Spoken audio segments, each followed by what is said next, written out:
Welcome to Way Forward. Come on in and we'll take a look at DuckTales.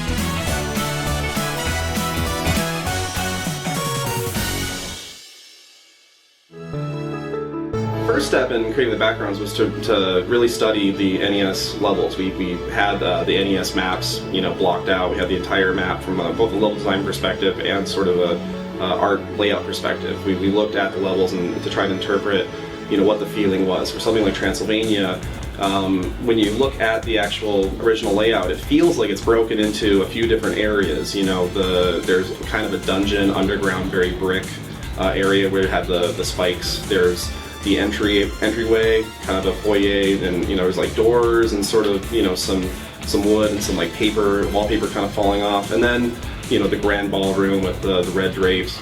And so we really sort of broke down those sections and tried to break levels into 2 to 3 individual parts or pieces and unique tile sets. So in some levels, it is all just a big long either a series of rabbit trails or a big loops in on itself. And if you'd only know that you could start here and just wander in, you could get to the boss right away. And it seemed like, well, what we ought to do is make sure that players see a lot of the key or most memorable parts of the level. Like Transylvania would be kind of a shame if you never went and did the minecart. So we had this mechanism introduced early on to split up the nephews and have you go and find each one and put a kind of a mini boss there. I personally like the kind of cheesy Haunted Mansion feel of things anyway, so I fell in love with Transylvania immediately, from the mummy to the skeleton duck.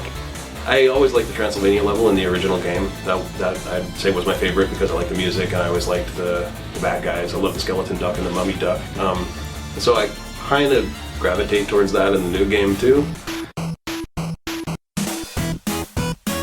When we were first developing concepts and the look of the environments, we were having a hard time with our internal concept artists really trying to nail the Disney style.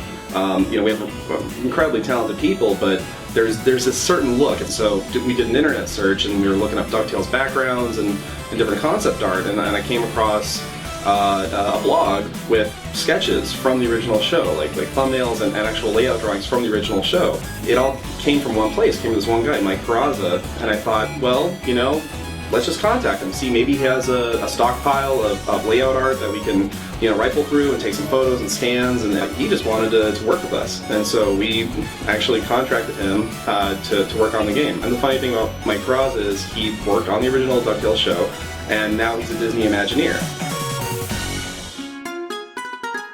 For the backgrounds, it was literally like taking, images right from the show and getting to convert them into these 3D environments.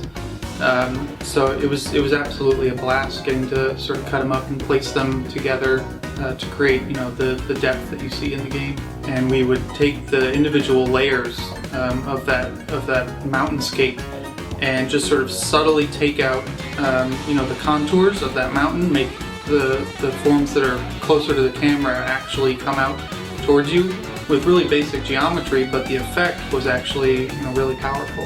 We have an employee who worked at Disney Television as a background painter for 10 years. And so after Mike Peraza would do the layouts, we would give it to our background painter, and he would paint the backgrounds to just look like the show. And he had DuckTales open in the background, watching the original episodes, like while he's working on our DuckTales painting. So we started, rather than just with a concept, we started with what would be a finished background painting for the show, with every detail meticulously painted. It's funny, it ended up being very similar to the way old cell animation was done, with multiple layers for the backgrounds to start scrolling. So all the paintings are as high quality as you would do for something that would be completely flat and traditional, like some of the past 2D HD games we had done.